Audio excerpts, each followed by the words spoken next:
Insider Stephen Holder and columnist Greg Doyle discuss another second-half letdown by the Indianapolis Colts. Clark Wade /Indie Indianapolis Colts defensive end Margus Hunt, 92, pressures Denver Broncos quarterback Trevor Siemian, 13, in the first half of their game against the Denver Broncos at Lucas Oil Stadium Thursday, December 14, 2017. Photo, Matt Kridger /Indie. Give them credit, the Indianapolis Colts are one loss from history.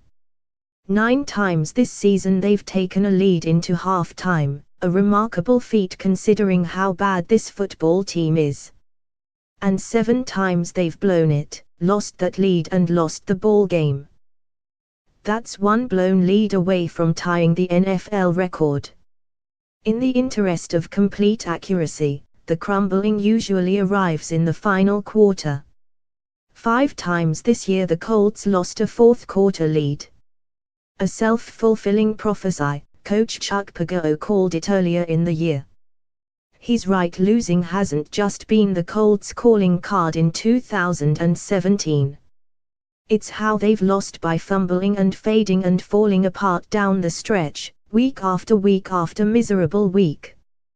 Thursday's collapse did come in the fourth quarter, but it came nonetheless. The Colts were outscored 18-3 after halftime and fell 25-30 to the Broncos Thursday night at Lucas Oil Stadium.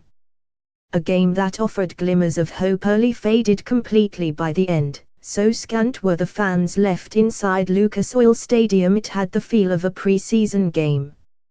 A link has been posted to your Facebook feed. That's how bad things have gotten in Indy.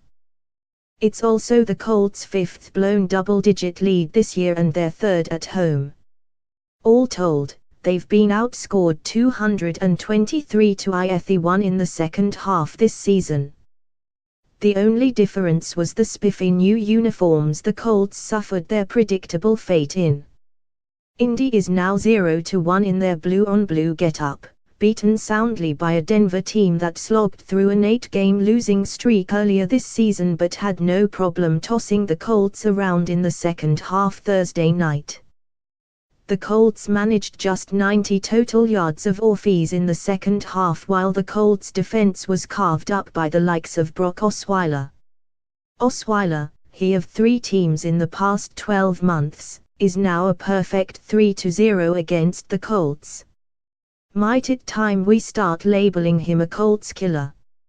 He relieved injured starter Trevor Siemian after 1 series and lit up the Colts' leaky secondary from there. If Osweiler could play the Colts every week, he'd be a Pro Bowler instead of a backup on his 3rd team since the spring. In his last 3 games vs. the Colts, all wins, Osweiler has thrown for 4 touchdowns and a 99.7 passer rating. The Broncos took their first lead of the night when Osweiler hit IU product Cody Latimer in the end zone for a third-quarter touchdown, beating Colts' 4th-string corner DJ White. A link has been posted to your Facebook feed. The route was on before the quarter came to a close, and Osweiler was dealing. He hit tight end Jeff Huemer for a 54-yard catch-and-run score that gave the Broncos a 9-point cushion. Indianapolis led at the break, 10-7, because Jacoby Brissett was playing some of his best football in weeks.